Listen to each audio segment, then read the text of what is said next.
Olá pessoal, tudo bem? Eu sou Estevão Secato e começa agora mais um episódio do Virando a Mesa, hoje com Juliana Biolchi, sócia da Biolchi Empresarial, uma das empresas, dos escritórios de advocacia que mais atuam em recuperação extrajudicial no Brasil. Ju, obrigado pela sua presença, prazer ter você aqui com a gente. Demorei para conseguir fazer vir aqui, né? Mas obrigado, viu? Obrigada, Estevão. A gratidão é minha, né? Uma grande honra conversar contigo e poder contar um pouco da minha história, falar do meu trabalho. Sempre é bacana, né? Embora às vezes a gente se envolva tanto no trabalho que não fala nunca de si mesmo, tem até uma certa dificuldade, mas vai ser legal. Vamos lá.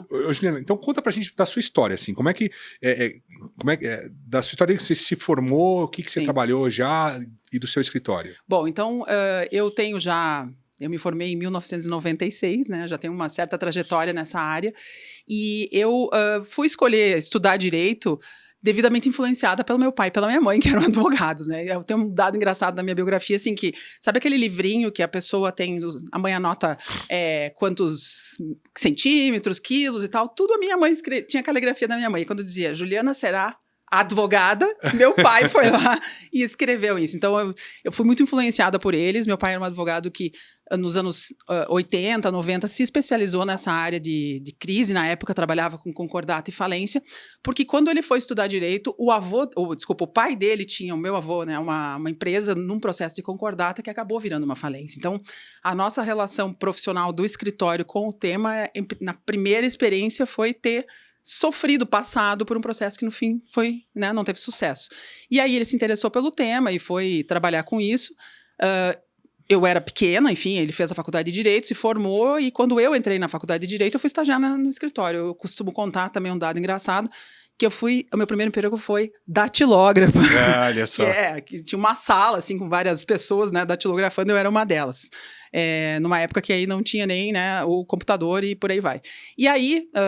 eu trabalhei, né, nesse escritório, dei a sorte dele me influenciar em algo que eu gostei muito. Tive também uma experiência e tenho até hoje uma perna na academia, dei aula em graduação, dou aula em pós e tal. Mas a minha grande paixão mesmo é trabalhar com a reestruturação de empresas, né? A gente atende credores, atende outras situações dentro do processo, mas o que eu mais faço é trabalhar com devedores. Isso está muito no meu DNA e a gente tem uma perspectiva de trabalhar também com muita empatia, porque é uma situação de dor, é um momento difícil, às vezes é a vida da pessoa que está, ou a vida da família, né? Um legado que vai se perder, ou corre o risco de se perder.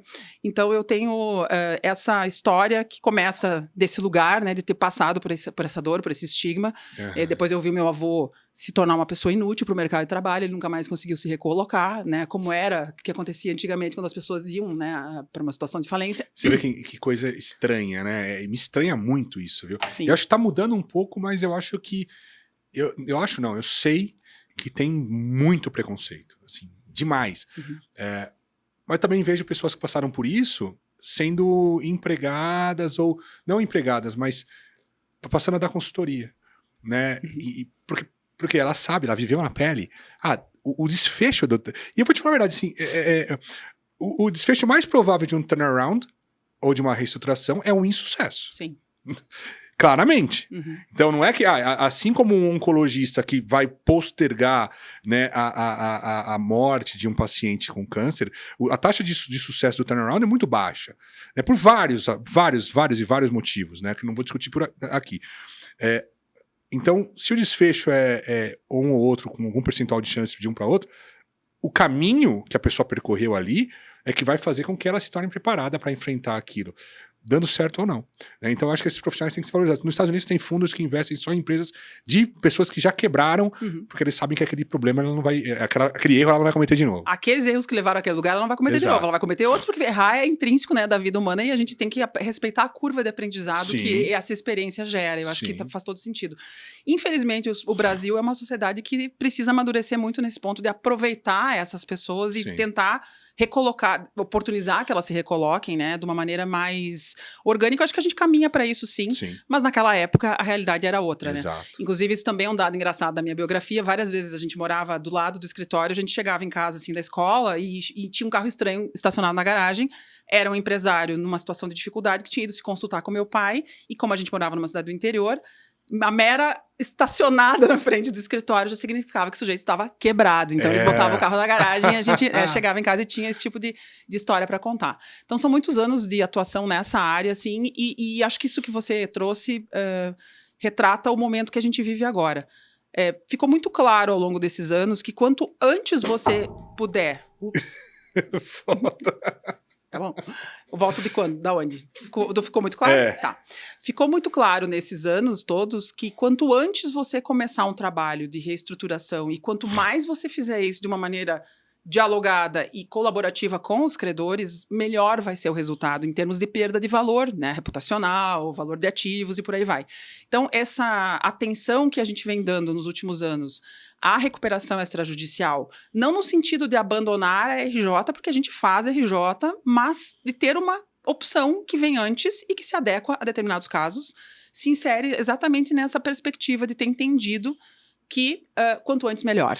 E é interessante, acho que tem um paper do TMA que ele fala do late turnaround, early turnaround. O early turnaround é o abordar cedo. Você tem mais manobra que você pode fazer, as pessoas-chave não saíram da empresa, você tem mais credibilidade com os credores.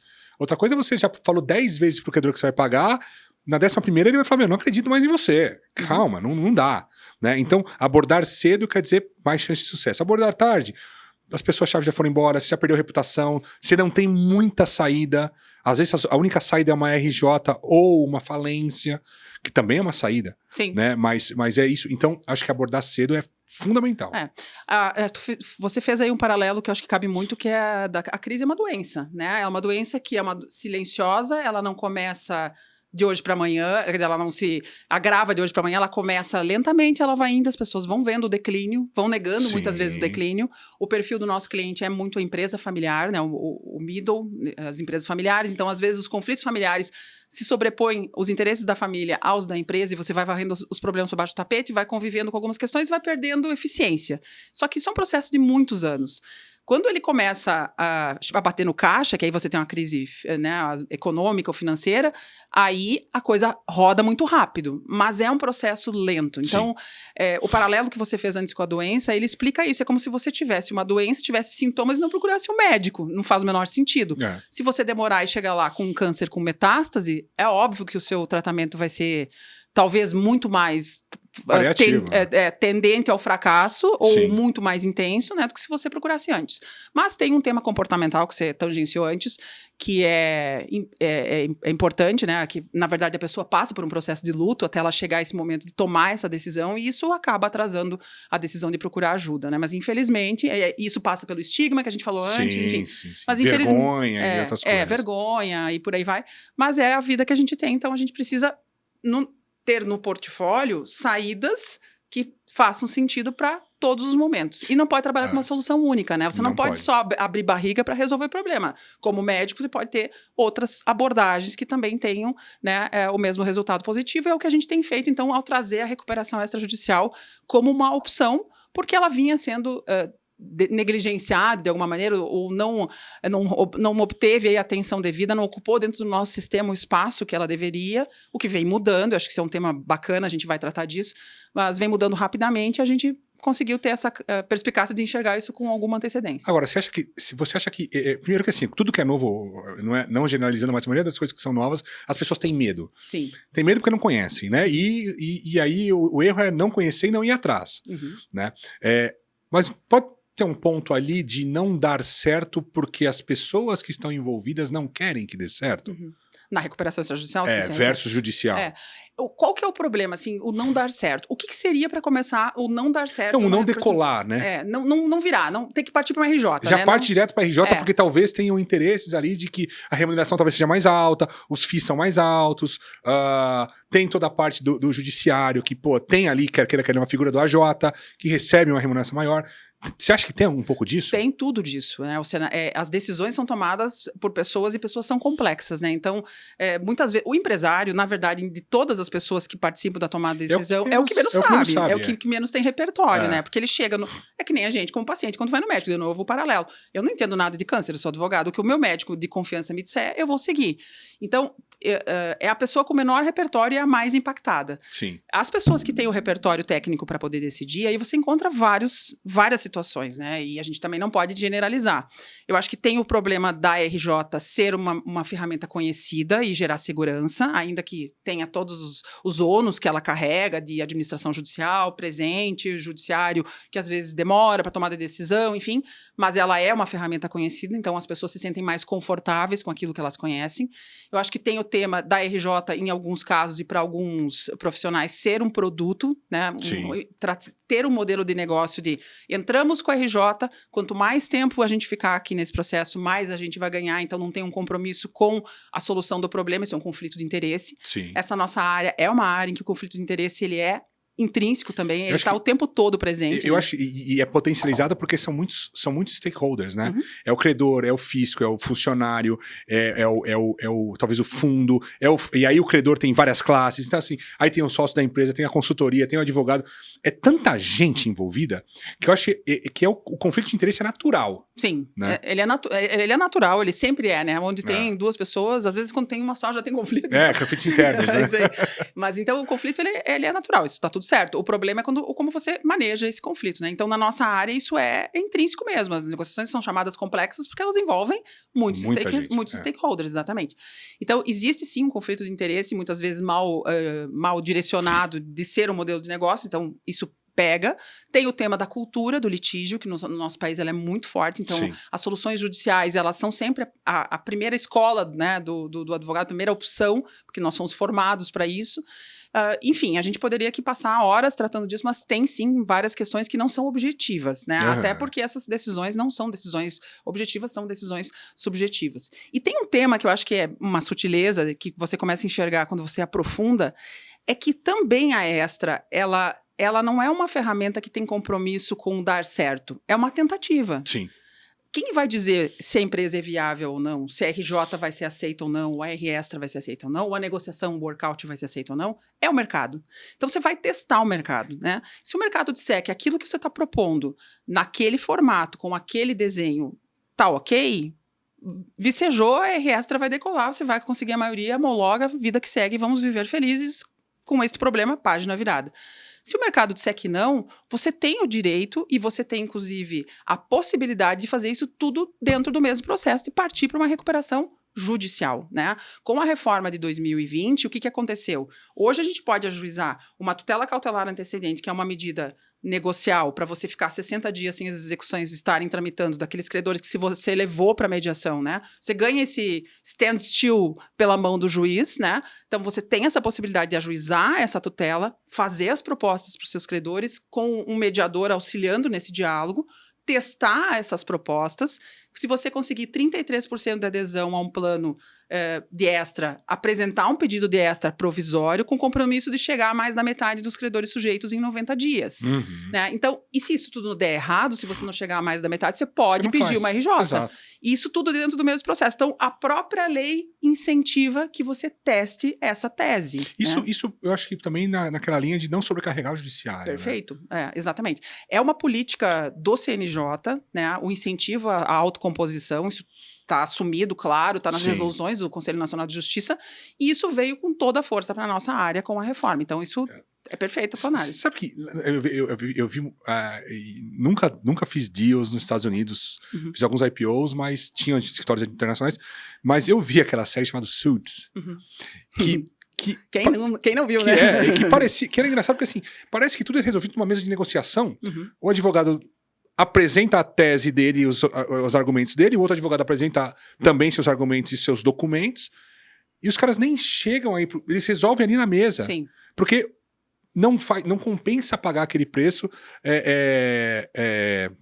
porque já sabe que vai perder. Sim. A outra parte já sabe que vai perder e faz um acordo ali.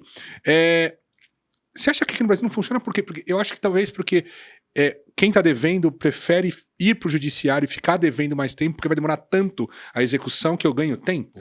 Eu acho que não funciona de novo, uma série de razões, essa é uma delas, né? Às vezes, e eu acho que isso tem a ver com o momento tardio, às vezes você precisa da RJ, que seria o instrumento que demoraria mais, para modular o tempo. Que é para isso que ela serve, né? O tempo de pagar a conta não bate com o meu tempo de gerar o valor para poder pagar essa conta, eu preciso do tempo para isso. Mas na minha opinião, essa busca da RJ muitas vezes passa por uma falta de planejamento, de saber como é que vai sair. Então, são aquelas RJs com as quais eu não compactuo, em que você é juiz e não sabe como sai daquele lugar. Né? Você vai para aquilo ali e espera para ver o que vai acontecer. Se o tempo virá a seu favor. O tempo, E isso não é ter um planejamento. Então, se você tem um começo, meio e fim, se você tem um diagnóstico da situação da empresa, que não é o advogado que vai fazer, né, o assessor financeiro, um bom diagnóstico que mostre aonde que está o problema, que vá na operação, que é da onde vai sair a resposta para pagar a conta. Posso ter liquidação de ativos, vender, trazer dinheiro novo dessa forma, buscar no mercado, mas se a operação... Se não for lucrativo, não adianta. Não adianta, é. Então, que venha da operação essa resposta e que você tenha um plano, olha, eu preciso de tanto tempo, eu não preciso de deságio, eu preciso de deságio, enfim. Se você tem tudo isso bem desenhado, você tem um plano. E aí você tem como negociar e você não precisa, né, das estruturas de justiça para esse fim de segurar tudo. Então, eu acho que tem muito a ver também com essas deficiências que a gente ainda comporta no sentido de... não ter a clareza de que são projetos multidisciplinares, que precisa ter o assessor financeiro sempre junto, ainda tem muita RJ ajuizada só pelo escritório, né? Ou então dos papéis, da importância de negociar, de ir para a mesa. E tem esse tema do ser intrínseco da R Extra, né? A falha. E tem também o fato de que, assim, RJ, eu gosto de fazer esse paralelo, RJ e R Extra são o mesmo esporte, é corrida. Sim, são complementares, né? Mas correr uma maratona é diferente de você fazer uma corrida de 100 metros. Sim. A preparação é outra, o atleta tem outras competências, né? Então, você ser um advogado de RJ mais litigante, recruta de você certas competências que, se você for um negociador, um advogado negociador, as competências vão ser outras. Não quer dizer que elas sejam incompatíveis e que a mesma pessoa não possa ter, mas são momentos diferentes. Então, Perfeito. eu acho que tem muito disso também, né? Da gente ainda precisar desenvolver a habilidade negocial nesse profissional, de uma maneira geral e sem generalizar aqui, né? Claro que sempre comporta aí as exceções. Mas eu acho que tudo isso é um cenário que vem mudando e vem mudando rápido, né? A gente vê, inclusive, escritórios mais tradicionais que trabalhavam só com recuperação judicial, já fazendo seus primeiros ensaios aí, e entrando com as suas R Extras. O mercado está mudando e de uma maneira rápida. Eu acho que isso é bom para todo mundo. Como é que funciona a R Extra, então, passo a passo aí?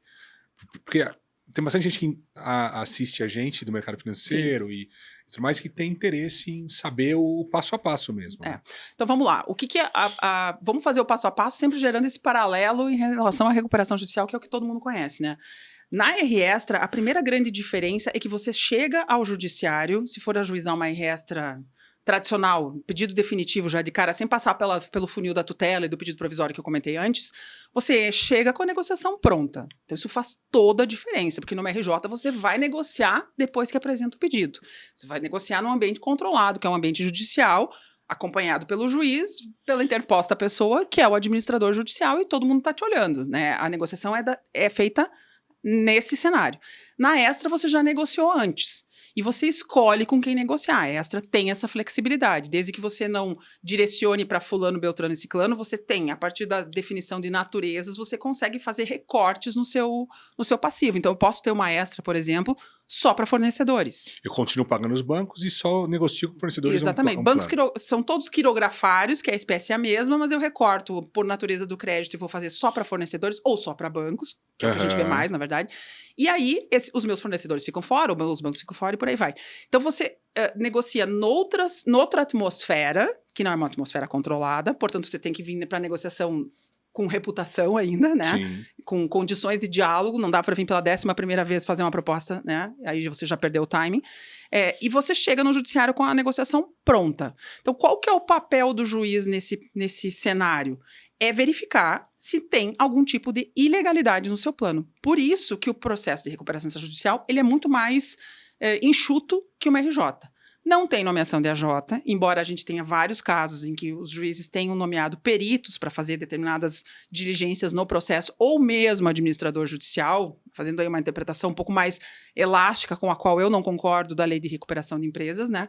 Mas a rigor não deveria ter. A gente tem, inclusive, decisões aqui do Tribunal de Justiça de São Paulo caçando nomeações, né? Então, você não tem essa fiscalização tão intensa, porque o tema é legalidade. Eu não posso ter, aliás, abuso de direito, eu tenho que ter chegado ao quórum, né, de aprovação, eu não posso ter nenhum tipo, no meu plano, de ato que caracterize ato de falência, então, que tenda a prejudicar alguém, é isso que o juiz olha, né? E se seguiu a lei. Simples assim. Na RJ, você tem um outro papel, né? O juiz, além de fazer isso, ele também toma decisões do tipo, deixa conceder DIP, né? Permite, afasta administrador, é um outro bicho. Bom, então na Extra você chega com o pacote fechado e o juiz tem que olhar se tem legalidade ou não. O passo a passo depois do processo ajuizado é muito simples. Apresenta o pedido, sai um edital que convoca, que informa a todo o mercado, então é um edital para todos os credores, todo mundo fica sabendo em tese da Extra, muito embora o impacto na reputação seja muito menor, a gente sabe, até porque não vai para o seu nome, né, na RJ vai, empresa em recuperação judicial e na Extra, isso não acontece. Na Extra você negociou, pronto, tá negociado seu passivo, acabou. É isso aí, eu cheguei aqui com os meus pares, né, as outras empresas, a um denominador comum, eu tenho a prerrogativa, porque a lei me dá essa prerrogativa de conseguir negociar pela maioria, então vale a vontade de mais da metade dos créditos. Dos créditos. E não das cabeças, isso, né? Para tudo, trabalhista pra e tudo. Exatamente. Vale mais da metade dos créditos. E o mercado disse que esse meu plano, do ponto de vista econômico-financeiro, para de pé. Agora você, juiz, vai dizer se do ponto de vista da lei está tudo certo e se fechar esse circuito, todo mundo tem que se sujeitar ao que está colocado ali. Então, você faz o pedido, apresenta o plano, né? Já tem que acompanhar o pedido, você apresenta as demonstrações contábeis do último exercício, diferente da Extra, que você tem que vir com 3, então traz do último exercício e o balanço especial, e o juiz defere o processamento, manda publicar um edital, então todo o mercado fica sabendo, isso é um dado importante, porque você não pode trabalhar com a ideia de que só quem está sujeito vai saber. E isso tem implicações jurídicas, então vou trazer um DIP, por exemplo, para dentro de um plano de recuperação extrajudicial. Isso é possível? Sim, isso é possível. Todo o mercado vai ficar sabendo e tem qualidades do DIP que essa publicidade garante. Então, a gente tem essa situação do edital, mas para os credores atingidos, os que são sujeitos, os que estão ali naquele cluster que eu cortei, vão cartas que são enviadas pelo próprio devedor. Então, o devedor envia cartas, todos os credores, sujeitos ou não, têm a legitimidade para impugnar o plano, só do ponto de vista da legalidade, então não tem impugnação econômica ou financeira, é só a legalidade que pode se discutir, não tem verificação de crédito, você só pode discutir o crédito se esse crédito impactar no quórum, né? Então ele for grande o suficiente para mexer com aquele 50% mais, né? E aí o juiz decide isso e dá uma decisão, uma sentença, que pode ser homologatória ou não. Se for uma sentença homologatória, ele verificou que está tudo certinho, não tem ilegalidade, o seu plano está rígido, podemos sujeitar todos os credores àquele plano. Claro, dessa decisão cabe um recurso, né? Então poderia ir para um tribunal. E se ele disser que não homologa, qual que é a consequência? Nenhuma. Você pode voltar e tentar fazer de novo. Voltar a tentar corrigir os problemas, voltar e tentar de novo. Inclusive, isso tem uma previsão legal. Não tem decretação de falência, portanto, porque numa RJ que dá errado, que o juiz não... Você vai para falência. Você vai para falência, isso vira convolução de falência. Então, na Extra, você não tem esse risco, mais uma vantagem, né? De ter a convolução em falência. Ela parece bem mais simples, né? Muito mais. E bem menos arriscada do ponto de vista de reputação, de estratégias também, né? Porque eu posso fazer a Extra, se não der certo, eu posso eventualmente fazer uma RJ depois.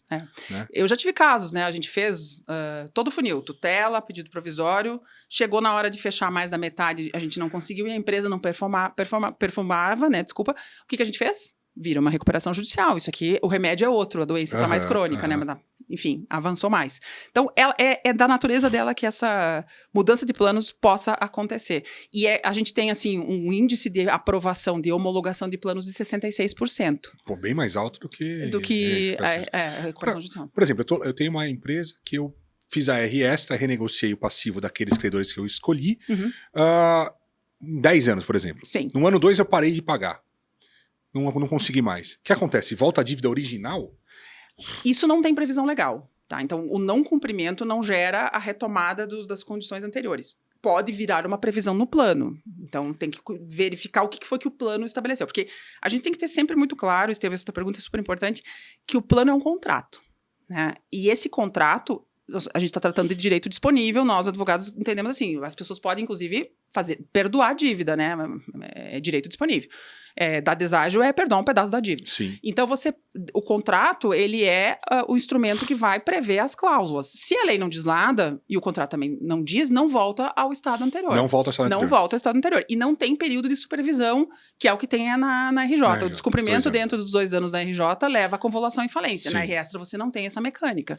Então, mais uma vantagem. E aí, por exemplo, eu fiz esse exemplo hipotético. Eu negociei 10 anos, no ano 2 eu parei de pagar e eu eventualmente dei um haircut lá atrás de 30%. Então, eu devo agora 70, devia 100 milhões, devo 70 milhões agora passaram-se 2 anos. Eu posso pedir uma recuperação judicial nesse momento? Pode. E aí entraria os 70, não os 100, se eu não previ, e eu faço uma RJ também. Sim, isso pode e isso acontece muito. Tem muitos casos de empresas que fizeram R-Extra e ali na frente acabaram entrando com a recuperação judicial.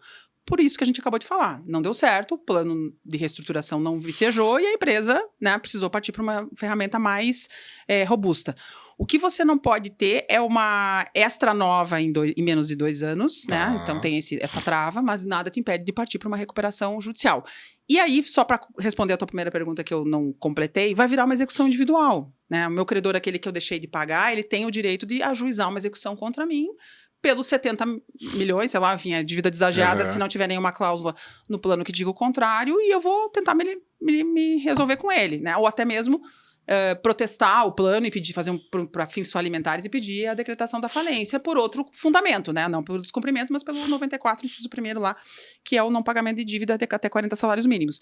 Então, ela tem essa perspectiva de que, como a crise não está tão generalizada, a intervenção é menor, as consequências também são menos gravosas. Você não está naquela zona da insolvência. O sujeito não quebrou ainda os olhos da lei, né? Por isso que ela tem toda essa diferença na mecânica com a RJ. Interessante, interessante. E como é que, quando você compara a recuperação extrajudicial com judicial, como é que está hoje no mercado brasileiro isso daí? Esse é um dado bacana porque o mercado, ele mudou muito, né, nos últimos, desde a reforma.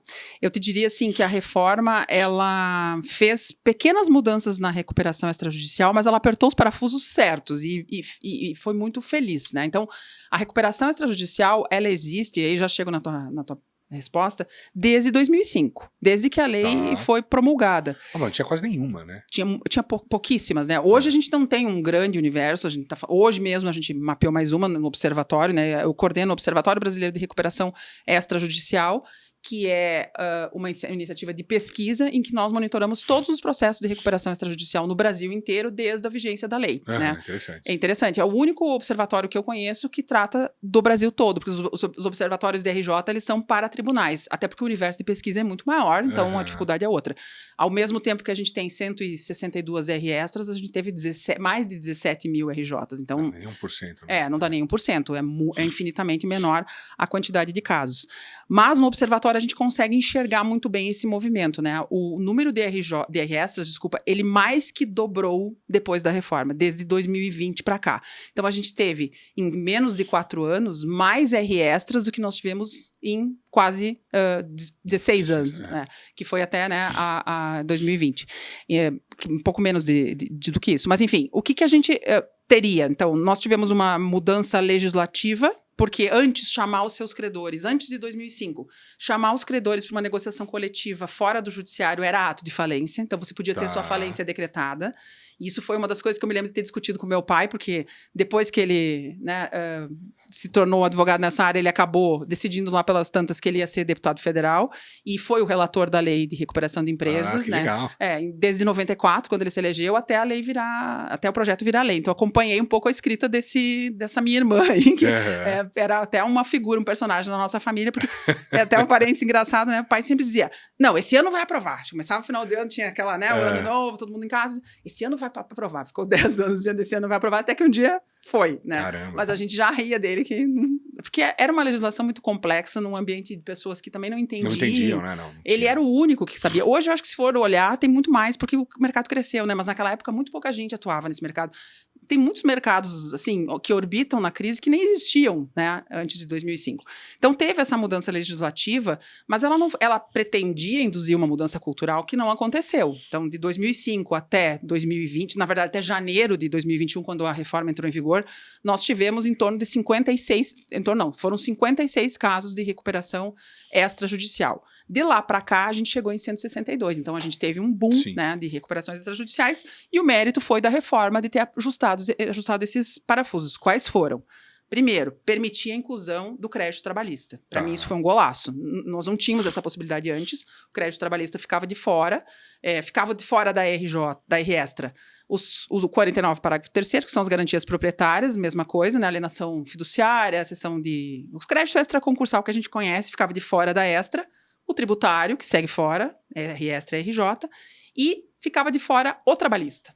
Então, era uma das grandes diferenças que ela tinha com a recuperação judicial. Com a mudança, o trabalhista entra. Qual que é a etapa que precisa ser vencida? Você precisa negociar com o sindicato, né? Da categoria profissional. É obrigatório negociar com o sindicato. Abrir o processo de negociação. A gente já tem decisões sinalizando nesse sentido. Abrir o processo de negociação, oportunizar. Teve um caso em que o sindicato não compareceu, o juiz entendeu. A sessão foi aberta para negociar, não foi. A negociação foi ofertada. Então, a etapa está vencida. Na RJ, eu tenho um critério de votação, parece que são um número de cabeças e crédito, né? Trabalhista é sua cabeça. A sua cabeça. Na Extra é crédito. É crédito. Então, se eu tenho um PJ que me processou e ganhou um trabalhista lá de 500 mil reais, eu tenho 100 caras de R$1.000... Ele vai puxar. Se ele for considerado foi uma reclamatória, você falou PJ, né? Mas se for alguém que conseguiu caracterizar o crédito dele como trabalhista. E através de uma reclamatória, né? Porque, ou algo nessa linha. Ele tem o crédito. Ele puxa todo mundo. Ele puxa todo mundo. E você pode pôr um recorde de 95% que ele puxa todo mundo. Ele puxa todo mundo. Você tem que ter um cuidado que é a fronteira do abuso de direito, né? Haircuts muito altos para alguns em detrimento de outros, isso pode ser questionado. Mas, enfim, a mecânica é essa. O que puxa é a maioria é o crédito. Então, por isso, o sindicato, né, do lado, para equilibrar se o sindicato votar contra, não aprova. Se o sindicato não aprovar aquelas condições, você vai ter que negociar com o sindicato para... Né? Então ele tem que aprovar, ele tem um voto de Minerva. Não é que a gente tem uma certa nebulosidade aqui, porque a lei não é clara. Ela diz que você tem que abrir negociação com o sindicato da categoria profissional. Não diz se é ele que vai aderir ou não. Então, a gente tem extras em que o sindicato aderiu, você tem extras em que o sindicato chancelou as cláusulas e a pessoa individual foi lá e aderiu, e a gente tem extras em que o sindicato nem apareceu para negociar e o juiz autorizou e foi o funcionário que aderiu. Você tem na CLT, né, desde a reforma também, o contratado prevalece sobre o legislado, então também tem uma liberdade maior de contratação, mas a gente tem esse cenário, assim, aqui sim uma certa, né, insegurança jurídica, então seja conservador, trabalha dentro do que dá e vai dar tudo certo. Legal. Porque eu acho que um tema interessante na Extra é que você precisa, e aí vamos abrir mais um parênteses, você precisa calibrar o litígio. Se você fizer cláusulas muito agressivas, o que vai acontecer? Você vai entrar com o pedido e o seu processo vai virar um inferno. E ele não vai terminar num prazo curto, ele vai se estender. Tem uma recuperação extrajudicial que eu acompanho por curiosidade científica, em que foi isso. Eles fizeram um haircut super agressivo, 95%, essa Extra foi ajuizada em 2019, ela não terminou até agora. Mas aí, Juliana, ela não terminou até agora. Não terminou até agora. Os pagamentos aos credores estão suspensos nesse período? Depende do que o plano diz, porque eu, por exemplo, costumo trabalhar com planos em que os pagamentos a carência começa a contar já da adesão. Então, às vezes, você ainda está em processo e já começou a pagar. Isso é possível. É um incentivo para o credor aderir ao seu plano, mas se você quiser um plano que diga que só paga depois do trânsito julgado da sentença, tudo bem, só que aí você vai arcar com as consequências disso. Então, se você for tudo é estratégia, né? Tudo depende de como é que você monta. Se você montar algo que vai virar um litígio muito grande e botar uma cláusula que você só começa a pagar depois que o trânsito está em julgado, o seu credor que aderiu, ele vai ficar muitos anos esperando. E aí talvez seja alguém estratégico para você que você vai perder, né? Então tem que ter esse tipo de cuidado. Uma coisa é uma coisa, outra coisa é outra coisa. Se você precisa de tempo e uma negociação mais agressiva, você tem a RJ para fazer isso. Na R Extra você vai, na minha opinião, pelo menos é agressivo e mais conciliatório ali. Negociação. O negócio aqui é negociar e arrastar aqueles caras que ficaram muito duros na negociação, né, por uma prerrogativa e um direito que você tem. Então, eu acho que tem essa calibragem. Mas, na recuperação extrajudicial, então, tem esse tema da trabalhista, que foi uma das mudanças que, para mim, foi genial, assim, né? Tanto do ponto de vista da utilização, não tanto porque a gente teve 11 casos até agora que tiveram trabalhista, mas assim, da sacada, do que isso significa. No trabalhista, você também não tem aquela questão do prazo de pagamento que você tem na RJ, né? Na RJ você tem que pagar o trabalhista com desagem até 1 ano e até 3 se você tiver uma garantia, né, para dar sem desagem. Na extra, você não tem essa trava, então você faz como você entende que você precisa fazer. Essa foi a primeira mudança. A segunda mudança, e a ordem aqui não é de importância, né, mas são mudanças, todas elas igualmente importantes, foi a mudança do quórum. Na recuperação judicial antes da reforma, você precisava ter 3/5 de adesão. E agora você precisa ter mais da metade. Isso às vezes faz toda a diferença. Claro. Né, É aquele credor chato que não... Exatamente, Então, essa foi uma das mudanças. Outra mudança foi trazer para o plano a possibilidade ou a segurança de que aquilo que for previsto no plano depois, numa eventual falência, não pode ser objeto de ação revocatória. Então, aquilo que está feito no plano à luz do dia vira né, não se discute depois, né, está consolidado numa hipótese de falência. Entre outras mudanças assim que foram bem importantes. Eu acho que a gente pode assim, né, destacar essas como as principais. E aí tem coisas que tocam na extra que também incentivam o uso. Outro exemplo, hoje você tem uma legislação de transação da União em que o crédito de empresa, ou o débito, né, a lei fala em crédito, mas a dívida de empresa que está em extra é considerada irrecuperável. Então você tem uma transação muito mais vantajosa para a empresa que está em recuperação extrajudicial. Tem muitas empresas em recuperação extrajudicial que tomam a decisão de ir para uma extra justamente para também viabilizar o pagamento do seu passivo fiscal de uma maneira mais adequada.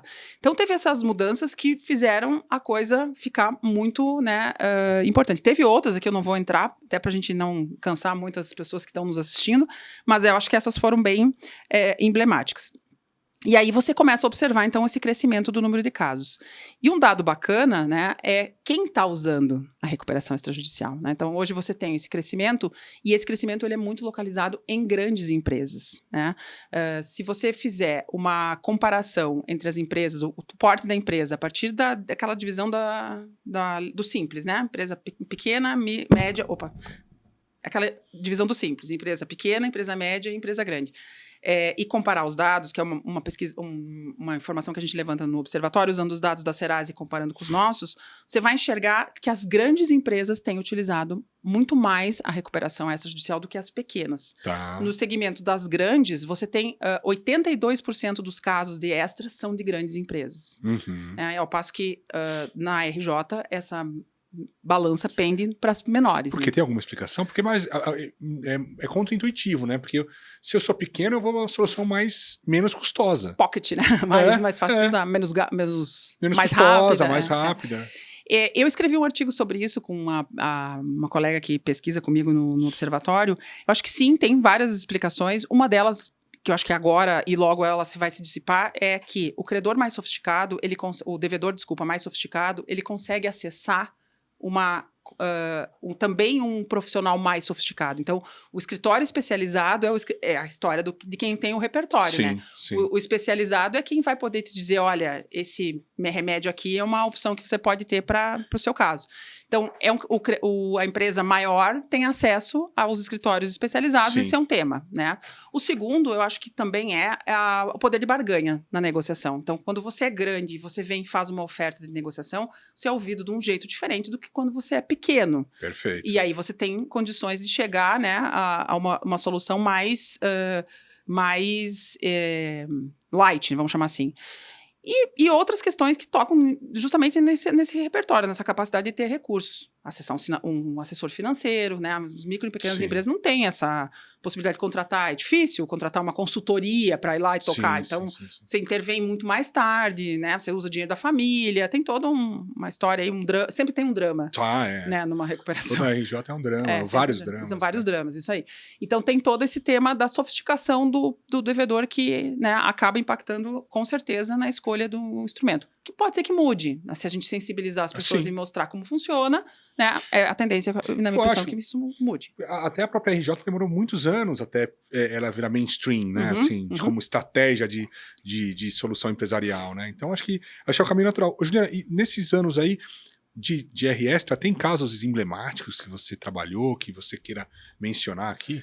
Eu acho que... Não emblemáticos, mas sim, casos interessantes. Casos assim, gratificantes, vamos chamar assim. Eu tenho um caso, a gente já fez algumas, né? Eu já tive contato com 13 recuperações extrajudiciais no universo de 162, eu acho que a gente tem um bom portfólio. Isso aí. Das quais 5 deram certo. Então, como eu disse, é intrínseco. A taxa de acerto é maior do que na RJ. É intrínseco, a tese não se aceita pelo mercado, né? Mas esses 5 casos que a gente acabou levando à homologação do plano com pedido definitivo. E aí, tô contando também as que a gente entrou com a tutela e desistiu, virou RJ, aquela que veio investidor e o cara resolveu pra vida. Então, isso aí, de certa forma, é sucesso, né? Porque resolveu. O insucesso não quer dizer que não tenha, né? Solução, né? Isso, exatamente. Então, a gente teve vários casos, mas para mim o caso mais emblemático é um caso, na verdade, foram 2 extras de 2 empresas que eram empresas dos mesmos sócios, mas elas eram negócios diferentes, né? Que nós optamos por não consolidar, isso também é algo que pode ser feito, né? Você tem mais flexibilidade do que se tivesse ido para uma recuperação judicial, em que nós chegamos junto com o parceiro, que era o assessor financeiro, em 2 indústrias paradas, né? E aí nós fomos trabalhando da operação para o financeiro, para o jurídico, construindo as estratégias, e é um trabalho que tem já 1 ano e meio, e hoje as empresas estão faturando, voltaram a operar, né, já estão dando resultado, e a gente está aí lidando com o passivo todo que se formou, né, que passa de bi, com todas as ferramentas que a gente tinha. Então, a gente usou transação, usou extra para o fornecedor, usou negociação direta para o extra concursal, e foi indo, né? E foi resolvendo, montando o xadrez para aquele caso. Acho que a grande valia da recuperação extrajudicial, ou de ter essa visão um pouco mais aberta do sistema, que é o que a gente vem trabalhando nos últimos anos, é você poder enxergar que cada caso é único e que você tem um conjunto de ferramentas e você vai trazer vai montar o Lego que se adequa melhor àquela determinada situação. Então, uma perspectiva mais fluida das estratégias que a gente tem. O caixa é um só, a dívida precisa caber nele. Como você vai fazer isso? É um portfólio rico, né? Então, quanto mais você enriquece isso, mais você atende o interesse. E foi uma experiência muito bacana, né? E está sendo muito gratificante. A gente segue, né, ajudando esse cliente. E, enfim, acho que para mim, assim, foram mais de 1.000 empregos que a gente salvou. Eu acho que bastante do nosso trabalho também tem um fundo social, total, né? De salvar o negócio, não só o sócio. Às vezes o negócio é bom na mão de outra pessoa, mas o negócio tem que ser preservado, né? Então a preservação do negócio é muito interessante. Salvar o negócio e salvar o legado, né, Estevam? Como a gente trabalha muito com empresa familiar, e eu sou de empresa familiar, o meu escritório é uma empresa familiar, meu marido é sócio de uma empresa familiar, eu me boto muito nesse lugar. Você tem aí histórias, né? Nesse caso, um imigrante que veio de fora, com a malinha que ele tinha, né? Criou um império, e esse império estava sob risco. Então, e isso pesando sobre os familiares que tocavam esse negócio. E a gente conseguiu ajudar, então, também a preservar isso. Isso é muito rico, isso é muito bonito, também, né? E deixa a gente, assim, reforça a missão de que você tem que ter um compromisso com resolver o problema, né? Ajudar a pessoa. Nem todo mundo vai poder ser ajudado, porque tem gente que não quer ouvir o que tem que ser ouvido, ou que fazer o que precisa ser feito, por milhares de razões. Mas quando você encontra alguém que tem essa vontade de solucionar o problema, te ouve, principalmente o assessor financeiro, faz o que precisa ser feito e embarca no projeto junto com você, colabora, o que sai disso é algo muito melhor do que aquilo que começou. E aí você pereniza o negócio, não tem dinheiro que pague, isso é ouro, né? Eu fico feliz de poder trabalhar com isso. Não, eu também. Ô, Juliane, para finalizar aqui, empresário que está com dívida, está endividado, está sem saber o que fazer, o que você recomenda? Olha, eu recomendo o primeiro movimento, procure um bom assessor financeiro, né? Alguém que entenda de reestruturação, que atue nessa área. O advogado é só um coadjuvante. Muitas vezes a solução jurídica, ela pode ser dominante quando você vai para uma RJ, mas quem tem a solução para o seu problema, como eu disse, vem da operação, vem do financeiro. Eu acredito nisso. Então, essa é a primeira busca. E aí, a partir disso, você vai, né, lógico, montar uma equipe multidisciplinar e buscar a solução que melhor cabe. E isso tudo tem que passar por um diagnóstico. Precisa entender qual é a situação. É o mesmo percurso que você faria se você fosse num médico. É o simples, bem feito, né? Achar o médico certo que tenha a especialidade certa. Faz o exame, levanta o diagnóstico, entende a situação, traça um plano, desiste daquilo que não funciona, porque tem isso também, né? E vai partir para a solução disso de uma maneira assim muito comprometida, porque às vezes você vai ter que deixar os anéis para não ter que cortar os dedos, e isso precisa ser feito. Acho que o caminho é esse, assim, é o básico bem feito, é o óbvio, que muitas vezes as pessoas não buscam por uma questão comportamental, mas que é a única resposta. Tá bom, Ju. Obrigado pela presença, viu? Obrigada a você. E é isso aí, pessoal. Muito obrigado. Nos vemos no próximo episódio. Até breve. Ju, se quiser deixar uma... Agradeço o tempo aí das pessoas que nos ouviram até o final, né? Fico muito feliz de estar finalmente aqui contigo, né? Depois de tantas tentativas da gente fechar a agenda, e tô aí para ajudar quem estiver precisando e querendo ser ajudado. Tá ótimo. Tá bom, pessoal? Obrigado e até a próxima.